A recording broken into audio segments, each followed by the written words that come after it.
Presently, there's a great deal going on in the world, and some of the situations can be related to the mob or its rules.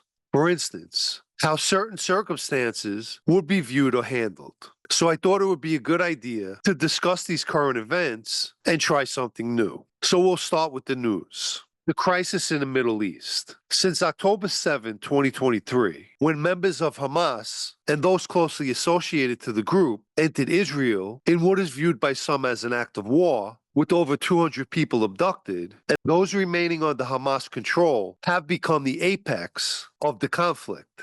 Obviously, the reason Hamas took the people in the first place was to use them as a bargaining tool. Along the same lines, when Joey Gallo and his crew snatched Joe Profaci's top guys on February 27, 1961.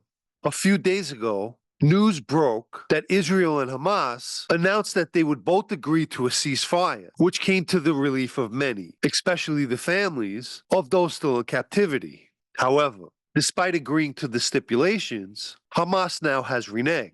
If you look at Israel and Hamas, and you vision them as different crime families, let's say the Bonanno and Gambino families, and they were in the middle of a conflict, if the leadership of both families sat down and came to a peace agreement, and then one of those families reneged, not only would the opposing family come down on them, but quite possibly one or all the other families could get involved as well. Typically, the other families would want them both to work out their issues, but a war in the street affects everyone and is bad for business. This past December 18th, Italian journalist Cecilia Sala was arrested in Iran, where she was held for weeks and kept in a cell with no bed and had to sleep on the floor. Her arrest, conducted by the Iranians, was strictly to use as leverage, and to Elon Musk, who reached out to the Iranian ambassador to the UN and was able to work out the terms of a prisoner exchange. An Iranian engineer for Salah. The 29-year-old was released last week and able to fly back to Rome. Many believe that the success Elon Musk had in getting the woman released will be beneficial going forward with the new Trump administration.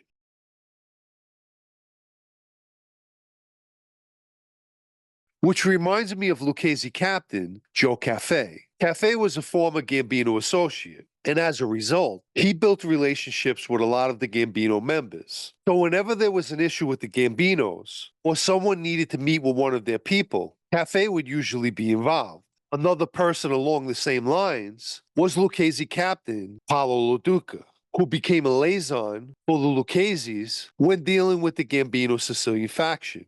The mob often uses certain members who have good relations with other families, and that person's considered an asset. So in correlation, many people are looking at Elon Musk the same way, following his success with the Iranians.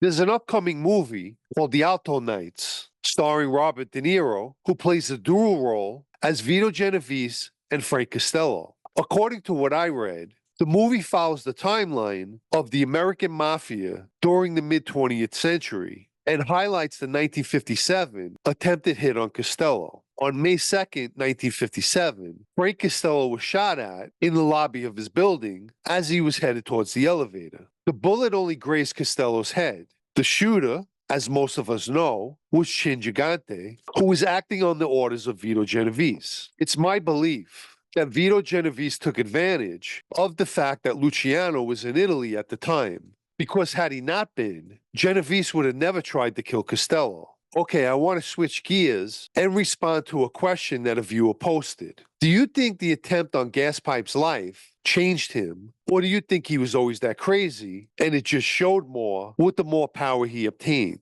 To start with, Gaspipe was demented prior to being shot, and after an attempt was made on him, it only fueled his craziness. Most people in that situation would have just found Jimmy Heidel and killed him in revenge. Gaspipe instead tortured him.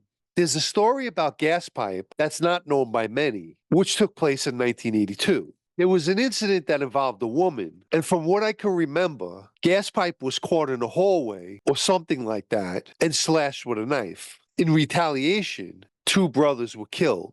The first on May 7, 1982, while sitting in a lounge chair taking the sun. And in December of that same year, the other brother was headed for coffee when a three-man hit team jumped out of a car and fired a dozen shots at him. I've spoken about Gaspipe at great lengths, yet still haven't been able to portray just what a diabolical individual he really was. And the same can be said for Vic, who wasn't too far behind him. Guys like Tony Ducks and Tom Mix were well-respected old-school leaders, ones who ran the family, much like the government refers to as an enterprise. And for the most part, they followed the rules and, more importantly, enforced them. The Lucchese family, under their rule, was a money-making machine.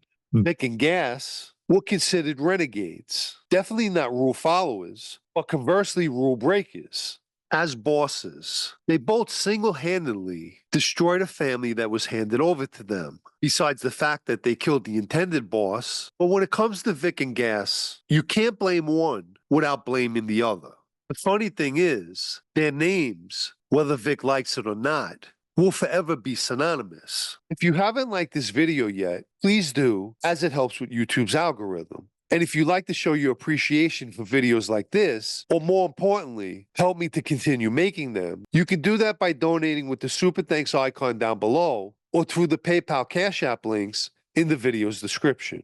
It's definitely strange speaking about Elon Musk, a billionaire entrepreneur, and someone like Gaspipe in the same breath. Nevertheless, in most situations, there's always some kind of relevance to the mob. Believe it or not, it's a fact that a great deal of legitimate businessmen study mob history and do so in order to learn how to become even better at what they do. There are many things that can be said about the mob, but the most important among them is the lessons learned. There's a new book out titled Blood and the Badge, written by Michael Cannell, who was recently interviewed and was asked the question if the mob he spoke about in his book still exists. Part of his answer is as follows. They don't engage in the kind of violence that existed before. They're not as menacing. Why? Part of the answer to that is simply the prevalence of security cameras. Simply, you can't abduct someone on the street without video of it existing somewhere. His response is partly true. The mob changed a long time ago, and as the years progressed, it became diluted. And what remains today is just a shell of its former self.